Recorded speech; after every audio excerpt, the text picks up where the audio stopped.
रहा था, मैं तो चेक कर रहा था अपनी मार्केट वैल्यू की, आप सुनने के मूड में है या नहीं। ये सब करना पड़ता है, ये सब ना किया जाए तो आप भी सोचेंगे कि बहुत देर सुनाया, और मैं भी ये सब ना करूं तो मुझे भी लगेगा कि मैं सुनाए जा रहा हूं और आप कुछ बेदारी वाली बात नहीं कर रहे हैं। मैं एक नज़्म सुनाता हूं, मुझे अच्छा लगा आज इस भीड़ में पीछे जितनी तादाद में दाढ़ी और टोपी वाले नजर आ रहे हैं, मुझे खुशी है कि अगली सफ़ों में ऐसे लोग भी बैठे हैं साहब जो इस मुल्क में ये साबित करते हैं कि मोहब्बत क्या होती है, सेकुलरिज्म क्या होता है। मैं सलाम करूंगा ऐसे लोगों को, और मैं इस इतनी बड़ी भीड़ में खड़ा होकर के बहुत जिम्मेदारी भरी बात कह रहा हूँ। मेरी आंखों के सामने बड़ी तादाद में मुसलमान बैठा हुआ है। मैं आपसे मुखातिब होकर ये बात कहता हूं कि आप इस गफलत में बिल्कुल मत रहना कि आपकी लड़ाई सिर्फ मुसलमान लड़ रहे हैं। आप इस मुगालते में बिल्कुल मत रहना कि आपके लिए माइक पर खड़े होकर के सिर्फ मुसलमान चीख और चिल्ला रहा है, क्योंकि रात के 2:30 बजे सुप्रीम कोर्ट की चौखट पर इंसाफ बचाने की आखिरी उम्मीद के साथ जो वकील खड़े थे ना, उसमें से एक भी मुसलमान नहीं था। ऐसे लोगों को पहचानिए और ऐसे लोगों को मजबूत करिए। आप गुजरात की बात हैं, लेकिन गुजरात के मसले को सच में जिसने अदालत तक ले जाने का काम किया वो कोई मुसलमान नहीं है, उसका नाम तीस्ता सीतलवाड़ है। पहचानिए ऐसे लोगों को, मजबूत करिए ऐसे लोगों को, वरना नफरत वाली ताकतें चाहती हैं कि 2 लाइन खिल जाए, एक तरफ 15%, एक तरफ 85%। उनकी पॉलिटिक्स ही यही है। आपको समझना पड़ेगा, ऐसे सेकुलर जहनियत के लोगों को मजबूत करना पड़ेगा, वरना ये नफरत वाली ताकतें हावी होती जाएंगी। सैल्यूट करिए, पहचानिए अरुंधति रॉय को, सैल्यूट करिए अपने इर्द गिर्द उस शख्स को जिसने अपनी जान कुर्बान कर दी, उस हेमंत करकरे को, शहीद हेमंत करकरे को सैल्यूट करिए, जिस शख्स ने इंसाफ के लिए अपनी जान कुर्बान कर दी। सैल्यूट करिए कुलदीप नैयर को। और आपकी जानकारी के लिए बताऊं कि नजीब के लिए मैंने नज्म पढ़ी, लेकिन नजीब की तलाश के लिए दिल्ली के वसंत कुंज थाने के बाहर जिन लड़कों ने सबसे ज्यादा लाठियां खाई हैं, उनका नाम मोहित पांडे है, रविशंकर है, रवि प्रसाद है, चेतना है। ऐसे लोगों को पहचानिए और उन्हें मजबूत करिए, उन्हें ताकत दीजिए। मैं एक नज़्म आपकी अदालत में सुनाना चाह रहा हूं साहब। रात के 4 बजे एक शख्स ने थोड़ा सा ज्यादा ड्रिंक कर ली, सुबह पता नहीं उसे क्या सूझा, उसने एक ट्वीट कर दिया कि अजीब गुंडागर्दी है, मेरी नींद में खलल पड़ता है। और उसके बाद आपने भी सर पर टोपियां सजा ली, लेकिन खुशी की बात यह रही कि आपसे ज्यादा बोलने के लिए ऐसे लोग निकल आए जो इस मुल्क की गंगा जमुनी तहजीब के अलंबरदार हैं। मैं आपके सामने एक नज्म सुनाता हूं साहब कि कभी ना होगी बंद अजान, कभी ना होगी बंद अजान। पढ़ता हूं, थोड़ा सा और बेदारी आपकी मांगता हूं साहब कि कभी ना होगी बंद अजान, कभी ना होगी बंद अजान। पीछे वालों, आप पे इल्जाम है कि आप सिर्फ मजहबी शेर पे दाद देते हैं, अगले मिसरे पे दाद देके उस इल्जाम को झुटलाइएगा कि कभी ना होगी बंद अजान, कभी ना होगी बंद अजान। इसी बीच चाय हाजिर हो गई है। चाय आती है तो ये सोच के चुप रह जाना पड़ता है कि चाय वालों के बारे में कुछ मत बोलो, कब कौन चाय वाला प्रधानमंत्री बन जाए कोई भरोसा नहीं सा, इसलिए कुछ भी बोलते हुए डर लगता है। चाय आई है तो मेरे जहन में 4 मिसरे भी आ गए कि चाय चाय करते थे। हाँ, थोड़ा सा आप मूड में आ जाए, मैं एक माहौल बना दूं उसके बाद, चूंकि हमें बड़ों को सुनना है कि चाय चाय करते थे। बहुत संजीदा हो गए थे आप, आपकी संजीदगी खत्म करता हूं कि चाय चाय करते थे, गाय गाय करते हैं, चाय चाय करते थे। फिर रोए राजकोट में साहेब, मुझे गोली मार दो, मेरे दलित भाइयों को गोली मत मारो। याद है ना ऊना के बाद उनका बयान, जब वो पूरे देश को चूना लगाने की कोशिश कर रहे थे और चूना उल्टा पड़ा तो हालत ये हो गई साहब कि दलितों को बैलेंस करने के लिए न जाने कहां से खोज के निकाल के एक साहब को ले आए।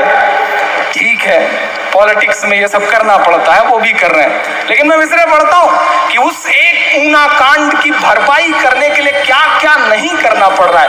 उस्ताद तक को चूना लगा देना पड़ रहा है साहब। तब मैं पढ़ता हूं ना कि चाय चाय करते थे, गाए गाए करते हैं, चाय चाय करते थे, चाय चाय करते थे, गाए गाए करते हैं, जागे हैं दलित जब से, हाय हाय करते हैं, जागे हैं दलित जब से, हाय हाय करते हैं।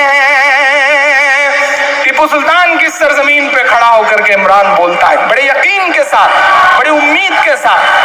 शायरों की जुबान कब कबूल हो जाए, कबूल होती रहती है साहब, अल्लाह करे कि आज कबूल ही हो जाए। मैं पढ़ता हूँ साहब, पूरी दुआ के साथ पढ़ रहा हूँ कि जागे हैं दलित जब से, हाय हाय करते हैं, कि 2.5 साल बाकी है, आने दो जरा 19, 2.5 साल बाकी है, आने दो जरा 19, दिल्ली भी ये कह देगी, बाय बाय करते हैं,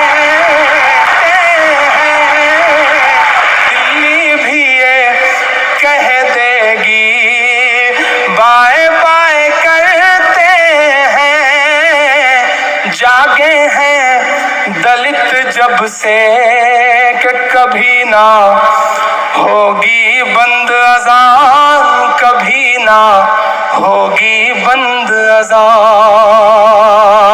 अगले मिसरे पे मिल करके आपकी तालियों का शोर जाए पूरे मुल्क में कि कभी ना होगी बंद अज़ान, कभी ना होगी बंद अज़ान।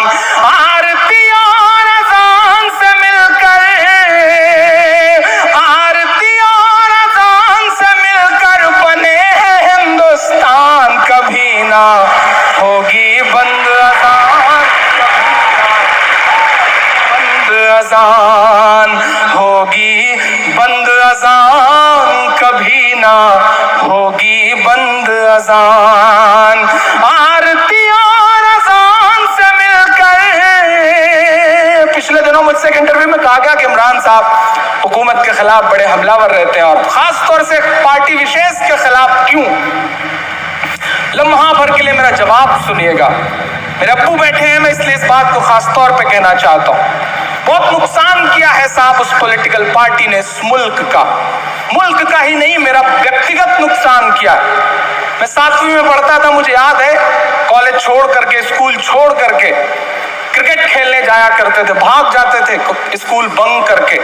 मेरा एक दोस्त हुआ करता था श्रीकांत मिश्रा, हम दोनों भाग जाते थे स्कूल छोड़ करके क्रिकेट खेलने, कहीं किसी बाग में, कहीं किसी मैदान में। और थोड़ी देर बाद जैसे सब बच्चों की तलाश शुरू होती है, मेरी भी तलाश शुरू होती थी। अब्बू जब हमें पकड़ पाते थे तो जितने थप्पड़ मेरे हिस्से में आते थे उतने ही थप्पड़ श्रीकांत के हिस्से में भी आते थे। या कभी श्रीकांत के पिताजी हम दोनों को पकड़ पाते थे तो जितना श्रीकांत के हिस्से में पिटाई होती थी उतना ही मेरे हिस्से में भी। लेकिन कक्षा 7 से और आज के हालात में बदलाव यह हुआ है कि आज मेरे अब्बू अगर एक थप्पड़ श्रीकांत को मार दें या श्रीकांत के पिताजी एक थप्पड़ मुझे मार दें तो वो थप्पड़ कब हिंदू मुसलमान में बदल जाएगा, आप इस बात का गुमान भी नहीं लगा सकते। ये नुकसान किया है उस पॉलिटिकल पार्टी ने, उस विचारधारा ने इस मुल्क का। इसलिए मैं बोलता हूं कि आरती और अज़ान से मिलकर, आरती और अज़ान से मिलकर बने हैं हिंदुस्तान, कभी ना होगी बंद अज़ान, कभी ना होगी बंद अज़ान। के लम्हे भर की अज़ान लगे है तुझको गुंडागर्दी।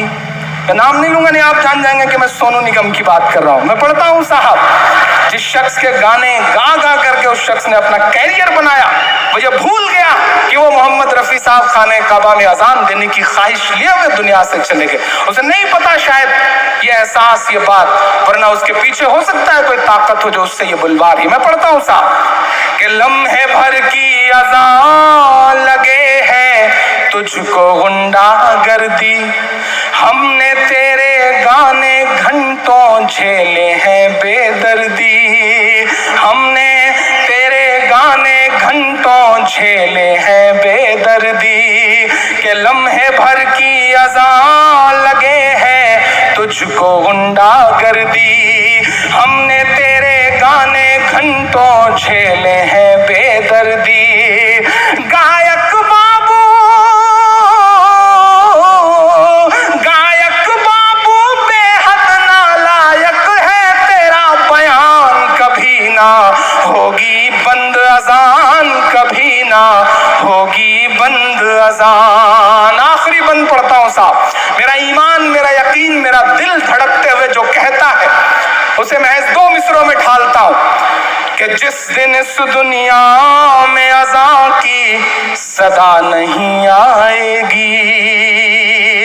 आपके भी ईमान में हरारत पैदा हो तो बताइएगा मुझे कि जिस दिन इस दुनिया में अज़ान की सदा नहीं आएगी, जिस दिन इस दुनिया में अज़ान की सदा नहीं आएगी, रात ही रह जाएगी उस दिन सुबह नहीं आएगी। कि जिस दिन इस दुनिया में अज़ान की सदा नहीं आएगी, रात ही रह जाएगी उस दिन सुबह नहीं आएगी। अल्लाह तुझे हिदायत दे दे, अल्लाह तुझे हिदायत दे दे, ले आए ईमान, कभी ना होगी बंद अज़ान, कभी ना होगी बंद अज़ान। जाते जाते महज 2.5 मिनट एक बंद के नज़्म पढ़ के जाता हूँ। मैं वो मौका गंवाना नहीं चाह रहा, पता नहीं कब आज़ाद साहब मुझे नसीब हो किसी इस तरह के मुशायरे में। मैं इस 2.5 मिनट के एक नज़्म सुनाता हूँ आपको। आप कश्मीर से आते हैं, कश्मीर मुझे बहुत पसंद है, कभी जा नहीं सका कश्मीर, लेकिन न जाने क्यों कश्मीर बहुत पसंद है। बड़े बुजुर्गों से कहानियां सुनी हैं कश्मीर की।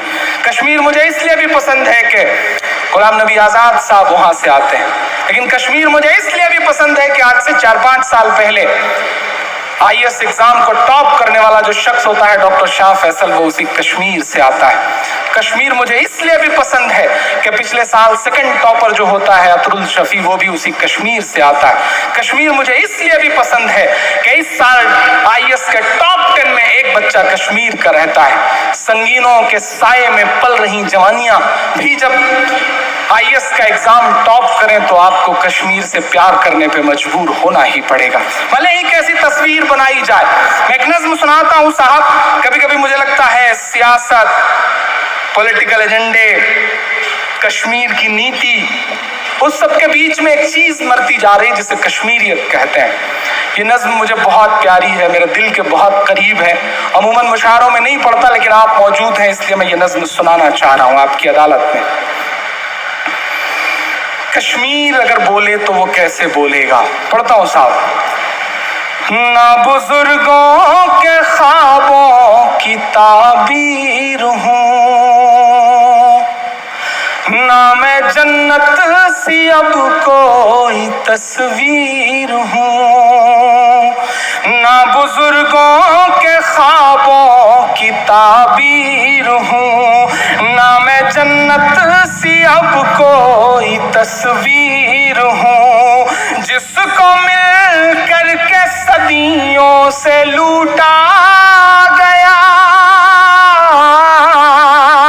जिसको मिल करके सदियों से लूटा गया, मैं वो उजड़ी हुई एक जागीर हूँ। हाँ मैं कश्मीर हूँ, हाँ मैं कश्मीर हूँ, हाँ मैं कश्मीर हूँ, हाँ मैं कश्मीर हूँ, हाँ मैं कश्मीर हूँ। पहला बंद पढ़ता हूँ कि ये हुआ है सियासत की एक चूक से, मेरे बच्चे बिलखते रहे भूख से, मेरे बच्चे बिलखते रहे भूख से। ये हुआ है विरासत की एक चूक से रोटियां मांगने पर मिली गोलियां, रोटियां मांगने पर मिली गोलियां, चुप कराया गया उनको बंदूक से, चुप कराया गया उनको बंदूक से। ना कहानी हूँ ना कोई किस्सा हूँ मैं, कश्मीर की सच्चाई और कश्मीर का दर्द। अगला एक मिसरा गवाही है इस बात की कि ना कहानी हूँ ना कोई किस्सा हूँ मैं,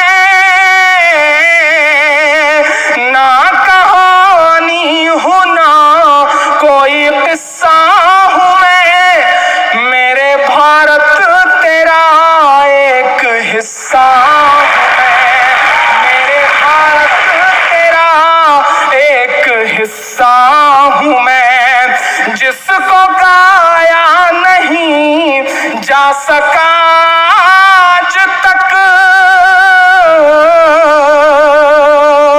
तमाम कहानियां चैनल से सुनाते हैं, लेकिन मुझे लगता है शायद कश्मीर की जुबान कभी नहीं सुनी गई। मैं पढ़ता हूं साहब, मेरे भारत तेरा एक हिस्सा हूँ मैं, जिसको गाया नहीं जा सका आज तक, ऐसी एक टीस हूँ, ऐसी एक पीर हूँ, हाँ मैं कश्मीर हूँ, हाँ मैं कश्मीर हूँ, हाँ मैं कश्मीर हूँ। आखिरी बंद पढ़ के आपसे विदा लेता हूँ कि यूं मेरे हौसले आजमाए गए, मेरी सांसों पे पहरे बिठाए गए, मेरी सांसों पे पहरे बिठाए गए, पूरे भारत में कुछ भी कहीं भी हुआ, मेरे मासूम बच्चे उठाए गए, मेरे मासूम बच्चे उठाए गए, यूं जड़ मेरे सारे घरों दे गए, यूं जड़ मेरे सारे घरों दे गए, मेरे जज्बात बूटों से रौंदे गए, मेरे जज्बात बूटों से रौंदे गए, जिसका हर लफ्ज आंसू से लिखा गया, खून में डूबी हुई ऐसी तहरीर हूँ, हाँ मैं कश्मीर हूँ, हाँ मैं कश्मीर, हाँ मैं कश्मीर, हाँ मैं कश्मीर हूँ। बेंगलोर वालों, जाते जाते इतना कह के जा रहा हूँ कि चाक दामन रफू करके लिखता हूँ मैं। कभी कभी 4-4, 5-5 दिन मुशायरों के बाद घर जाता हूँ तो अम्मी कहती हैं कि कहाँ से समेटते हो इतना दर्द। मेरे दोस्त कहते हैं इमरान कहाँ से गा लेते हो इस दर्द को।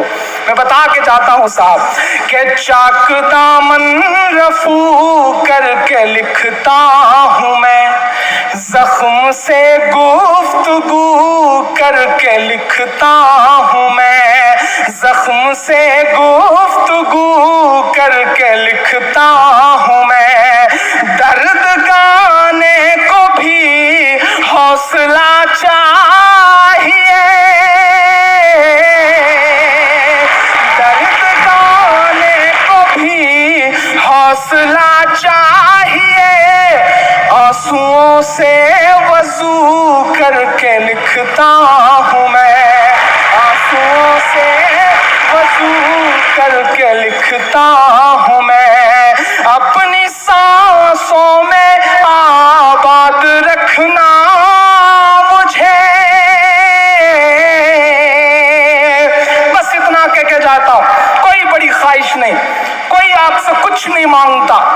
बस इतना कह के जाता हूं कि सियासी मसलों से हर चीज का हल नहीं निकलता है।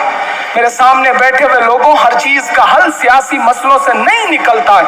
अगर अपने मसलों का हल चाहते हो तो अपने बच्चों को पढ़ाओ, और पढ़ाने के साथ साथ इस बात का अहद करके जाओ कि पढ़ा तो रहे हो आप, लेकिन डॉक्टर बनाओगे तो वो आपके काम आएगा, पैसा कमाएगा, परिवार के लिए पैसा कमाएगा। इंजीनियर बना दोगे, हो सकता है करोड़पति अरबपति बन जाए, तुम्हारा फायदा करेगा, तुम्हारे रिश्तेदारों का फायदा करेगा। लेकिन अगर नस्लों का फायदा करना चाहते हो, अगर समाज को, अपने समाज को जुल्म से बचाना चाहते हो, तो अपने बच्चों को आईएएस बनाओ, आईपीएस बनाओ। इसके अलावा कोई चारा नहीं है। ब्यूरोक्रेसी का हिस्सा बनो। एक सिपाही थाने में तुम्हारा नाम कहा जाता है तो थाने का निजाम बदल जाता है। तसव्वुर करो तुम जिले में कलेक्टर बन के बैठोगे, तुम जिले में सुपरिंटेंडेंट, आप पुलिस बन के बैठोगे तो इंशाल्लाह निजाम बदलेगा। आपको मुबारकबाद की आजादी के बाद पहली बार सिविल सर्विसेज में इस बार 50 बच्चों ने क्वालिफाई किया है आपके। ये बहुत बड़ा आंकड़ा है, इस आंकड़े को और बढ़ाने की जरूरत है। मैं बस इतना कह के जा रहा हूं कि अपनी सांसों में आबाद रखना मुझे, अपनी सांसों में आबाद रखना मुझे, मैं रहूं ना रहूं याद रखना।